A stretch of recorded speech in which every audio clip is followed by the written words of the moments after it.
So, have you ever been completely stumped by a kid's endless stream of why questions? We've all been there, right? But how we actually choose to answer those questions, well, that reveals a lot about what we think knowledge is even for. Today, we're going to dive into this really fascinating experiment that pits a dad's personal, heartfelt explanations against the superfactual precision of an AI. All right, so the story here starts with a blog post from a father named Clemens. He wanted to have bigger, better conversations with his 5-year-old daughter, Evie, to get beyond the usual, so, what'd you learn at school today, and really talk about big ideas. But this is where it gets really cool. He didn't just think about how he'd answer her questions. For every single one, he recorded his own explanation, and then, get this, he asked the exact same question to ChatGPT. And what he ended up with was this incredible side-by-side look at two totally different ways of explaining the world.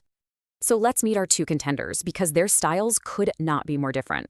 On one hand, you have the dad. His answers are personal, they're anecdotal, they're built on the relationship he has with his daughter.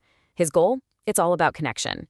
And on the other hand, you have the AI. It's formal, it's factual, comprehensive, and totally neutral. Its goal is just one thing: pure information. Okay, so first, let's break down that human touch. We're going to look at how this dad explains things, not just with his words, but with his actions, with shared memories, and, with a whole lot of heart. Let's start with a pretty simple, everyday question, right? How do you keep warm? I mean, how do you explain something like insulation and body heat to a 5-year-old? You could get all scientific about it, or you could do what this dad did. And see, what's so brilliant here is that the answer isn't just spoken, it's performed. He literally grabs a blanket, wraps it around her, and makes this abstract idea of trapping heat into a real, tangible, cozy feeling. The explanation itself becomes an act of care. Here's another fantastic one. This question's all about safety, about understanding the world out there. It can be a little scary for a kid, right? So how do we even begin to tackle it? This is just a perfect example of his whole method. Instead of just a flat, yes, they're dangerous, he builds a bridge from something his daughter knows and loves, their own pet cats, to this big unknown concept of wild animals.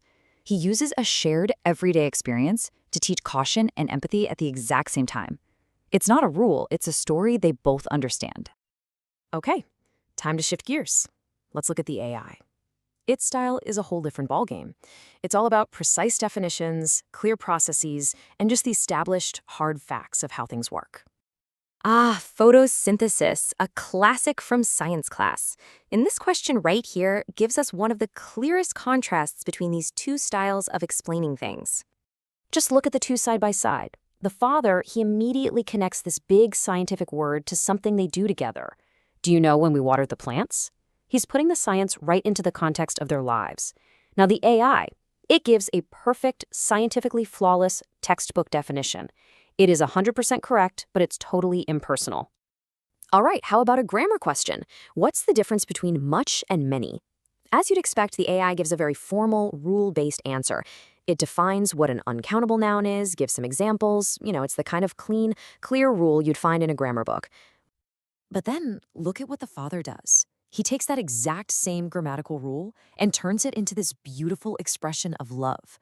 He's not just teaching her grammar, he's using the lesson to reinforce their bond. The point isn't just about language, it's about feeling. And now we get to the moment where the core philosophies behind these two approaches just become crystal clear. It really all boils down to one single, really profound question. Just think about that for a second. How would you answer this for a child? It's a question that gets right to the very heart of what family and purpose and life are all about. And right here, the difference is just laid bare. It's incredible. The father defines their job by its purpose: to keep her safe, to help her grow up to be kind, and to have fun. It's like a mission statement for their family. The AI, on the other hand, defines their job by its function: to work, to earn money, to provide things. It's a socioeconomic description. Both answers are true, of course, but wow, do they answer fundamentally different questions. So this whole thing kind of forces us to take a step back and ask an even bigger question. What actually makes an answer a good answer? And what does this all tell us about the future of how we learn and how we teach? And I think this is what it really comes down to. The father and the AI weren't just giving different answers. They were shooting for completely different goals. The AI is a master at goal number one, transferring clean, accurate, neutral information. But the father? He's focused entirely on goal number two, using answers to build connection and to share meaning. You know, the author himself, Clemens, he kind of lands in the same place. He suggests a future where these two roles actually work together. Maybe we turn to an AI as our perfect pocket guide for facts, while we still turn to humans, to our parents, our teachers, our friends, for the stories and the shared history that make all those facts actually matter. And that really leaves us with one final thought to chew on. I mean, we live in a world where we are literally drowning in answers. Information is everywhere. But when we ask why, especially when we ask someone we love and trust, are we just looking for data? Or are we actually asking for a story, for context, for just a little moment of human connection? What is it we're all truly searching for?